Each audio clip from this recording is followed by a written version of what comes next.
Magandang araw sa inyo yan, sa inyong lahat dyan mga kababayan, mga idol. Ngayong araw na to ay hindi po tayo nakapagtrabaho sa PB Team House kasi hindi kinaya ng ating katawan, no? May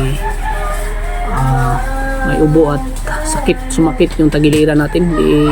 Hindi tayo portambling gumalaw kasi ang sakit-sakit, hindi kinaya. At pagpasensyahan nyo muna mga kababayan kasi talagang natamaan tayo. Hindi na lang natin pilitin yung ating katawan kasi baka nangangailangan rin ng relaxation siguro to. Sa bidyong ito mga idol, mga kababayan, may mga video kasi ako sa mga project ko nung una na tinatrabaho. Itong video natin ngayon ay patungkol to sa pagkabit ng PVC floated panel. At makakuha rin kayo dito ng mga tutorial or kaalaman dito sa ating video na to. Ituturo natin kung anong ilalagay natin or anong dapat natin gawin sa ganitong mga trabaho. Sana po ay panoorin nyo at maraming salamat sa palagi nyong suporta mga idol sa Bitoy Dilimix Vlog, sa walang sawang nag-subscribe sa atin araw-araw, no? Palaging tumataas yung subscriber natin. So thank you sa inyong lahat at saludo sa inyong mga idol. So yan, at bago ang lahat, shout out muna natin kasi marami pong nagpapa-shout out sa ating vlog kahapon. So shout out muna natin sila mga idol. Shout out natin kay Marita Valdez from Dipolog City. Shout out sa iyo dyan idol. Maraming salamat po palagi sa iyong panonood at suporta. Kay Haron Saryul from Pulumulok, South Cotabato, magandang hapon at maraming salamat sa palaging suporta. Kay Lizel Hinubana from Lucena City, maraming salamat sa inyo dyan, taga Lucena City. Thank you sa palaging pagsubaybay at suporta. Kay Miss Mayang, hi Miss Mayang, magandang hapon, maraming salamat po sa palaging suporta. God bless sa inyo. Kay Melinda Porras from Cagayan de Oro, maraming salamat po. Kay ma'am, ingat kayo dyan sa Cagayan de Oro. Kay Idenia Montero from Abu Dhabi, ingat kayo dyan sa Abu Dhabi. Sana po ay wala na pong mga gulo dyan. Ingat kayo palagi. Kay EG Matukan from Malbar, Batangas, ingat kayo dyan Melvin. Ingat kayo dyan Matukan. At kay Pindot Thunder, kakaibang pangalan to, Pindot Thunder Vlogs from Kemba, Nueva Ecija, ingat kayo dyan idol. Maraming salamat po sa palagi niyong suporta. Kay Margarita from Bahrain, so yan, maraming salamat sa suporta. Ingat kayo dyan palagi. At Kevin Usikos, Kevin from Canada, so shout out sa iyo dyan sa Canada Kevin. Ingat kayo dyan. Sana ay nasa magandang pangangatawan kayo araw-araw. Lalo na po kay Sharon. Shout out po si Ma'am Aro, no? Sharon Alura Mercader from Pasig. So shout out sa iyo dyan idol. Maraming salamat po sa inyong suporta.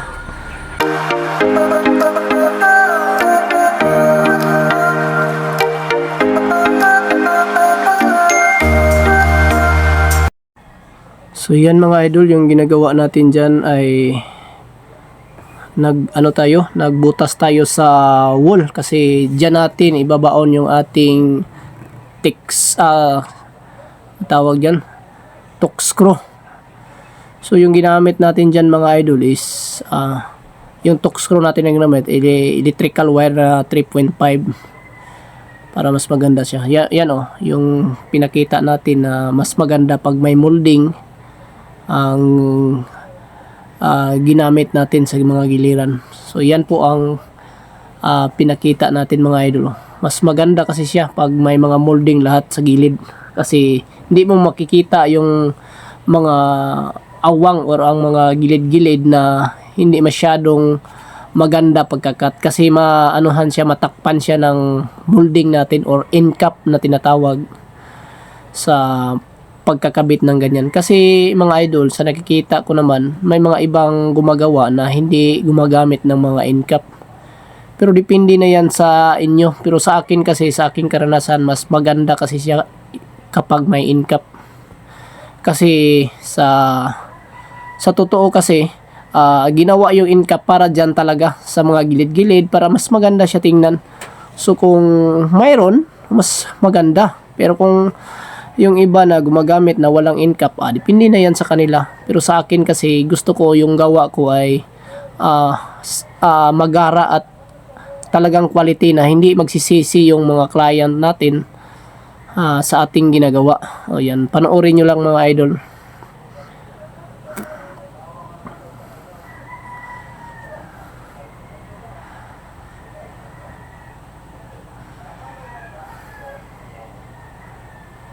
Ayan dyan, tayo, binutasan natin kasi concrete yung wall natin. Kailangan natin siyang ibarina, tapos maglagay tayo ng tox na ginamit natin dyan. 3.5 mm na electrical wire. Dyan natin black screw. Padaan natin black screw yan para matibay siya. Yan o. Dito lang yan sa mga idol, sa Bago Shero, Davao City po yung project na yan. Nakaraan pa yan nung nakalipas siguro mga 8 buwan na ata yung nakalipas dyan. So papakita lang natin para at least makapagbigay tayo ng mga idea, kasi yung iba kasi nagtatanong kung paano ba daw anong proseso ba daw ang pagkabit ng PVC panel, lalo na pag simento or concrete yung wall niyo. So ganyan mga idol, panoorin nyo para at least makapagbigay tayo ng idea. Barinahan nyo lang, itapat nyo yung yung parang gilid ng natin. May clip tayo dyan na ginamit. Dun sa clip may butas yan. May parang butas. Dun mo ibaon yung yung barina. So yan. Makikita nyo yung mga kalabasan mamaya idol ay napakalinis at quality. Yung client natin ay hindi magsisisi sa ating trabaho po. Abangan nyo lang mga idol.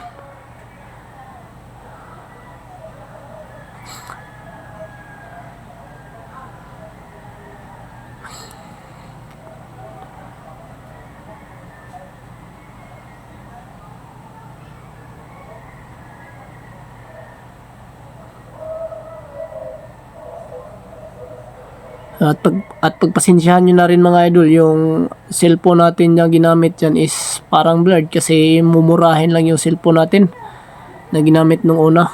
Na nakabili lang tayo ng isa pang cellphone nung nakapag-isip na tayo na ipapatuloy natin yung vlog natin. Kasi kung nung una kasi wala tayong mga viewers na kukuha. Nang dumating si PB Team Panday, ayan, nagbili ako ng bagong cellphone para at least maganda at quality naman yung mga video natin. Pasensya na kayo sa video dyan kasi parang siya, blurred.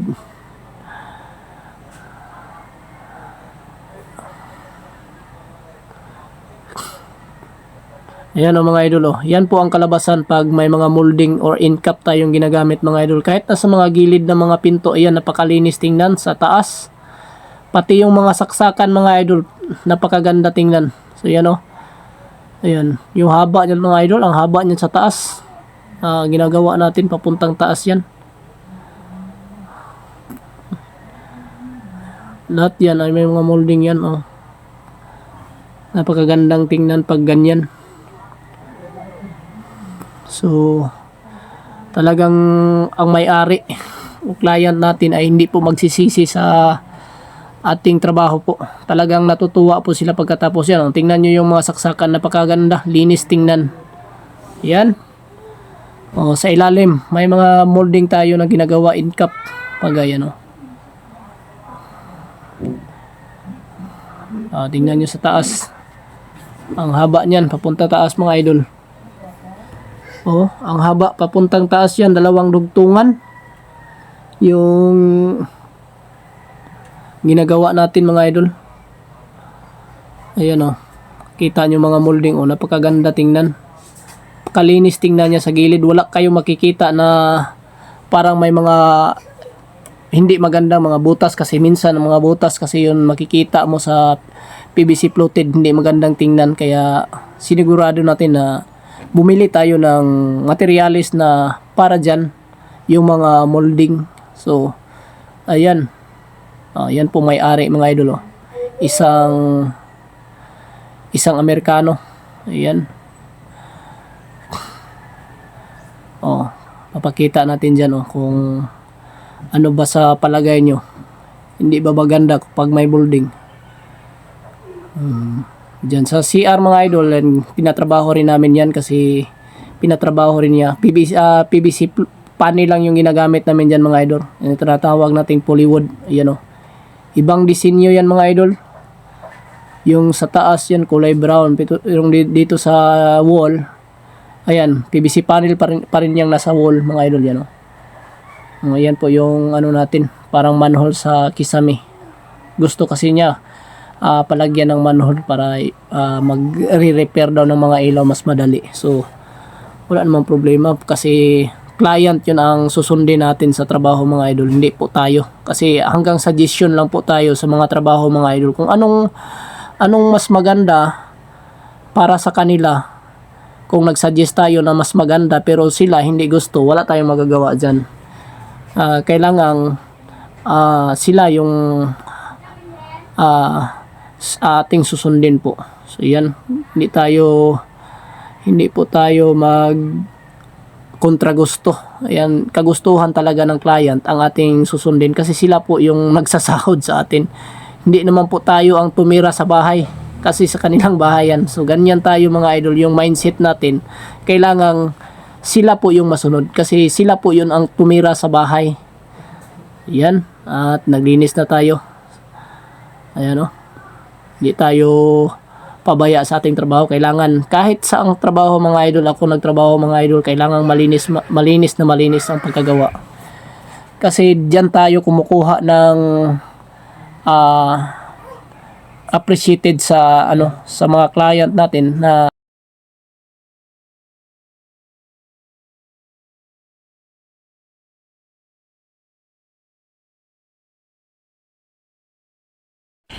hello, ito po yung mga katanungan nila mga kababayan mga idol. Good evening idol, tanong lang po kung ilang PVC panel magagamit nyo dyan sa ceiling ng kusina. Thanks at salamat sa pagsagot.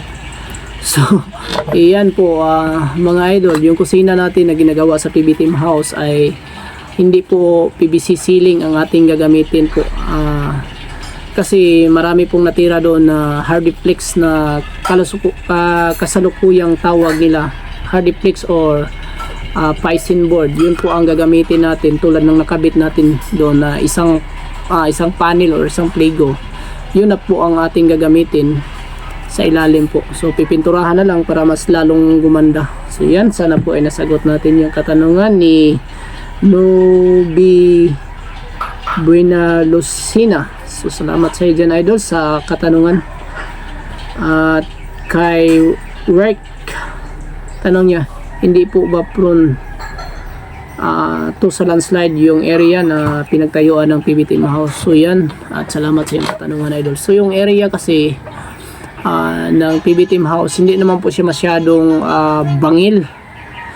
Medyo katamtaman lang po ng konti, hindi yung sobrang ganun no. Yung konti lang po. Malayo po siya sa landslide po dyang area kasi wala pong pangyayari dyan sa, kahit na sa kanilang barangay, walang landslide po na nangyayari dyan. So matibay po yung lupa nila or talagang parang limestone yung ilalim, siksik sa bato. Yan, at salamat po sa inyong katanungan. Sana po ay nabigyan natin ng kasagutan po. At pasalamat muna tayo sa inyong lahat sa palagi inyong suporta sa Bitoy Daily Mix Vlog. Sa lahat ng new subscriber, no, thank you sa inyo ng pagsuporta nyo. Dahil sa inyo nakakataba ng puso sa palaging araw-araw na mayroong nagdagdag sa atin ng mga subscriber, mga new subscriber. Saludo ko sa inyo dol, sa inyong kabutihang puso mga idol. Maraming salamat sa lahat po ng palaging nanonood po sa ating mga video araw-araw. Yan po ang nagpapatunay na sumusuporta kayo sa akin. Sa lahat po ng nagkomentaryo, maraming salamat sa inyong lahat po. At sa lahat po ng may katanungan, sana po yung mga katanungan natin ninyo dyan ay nasagot rin natin. At sana naman po sa pagdating ng araw na matapos na rin ang TV Team House sa paggawa, tapos lilipat na tayo ng ibang project, sana po ay manood pa rin kayo. Ni-encourage ko po kasi magbigay rin tayo ng mga idea or paano natin magandang gawin, or magbigay tayo ng mga idea para at least mapagaan yung trabaho natin at makaturo tayo sa nangangailangan na turuan, at makapagbigay na rin tayo ng konting kaalaman sa inyo mga idol. So maraming salamat sa inyo lahat, no, and God bless. Bye bye.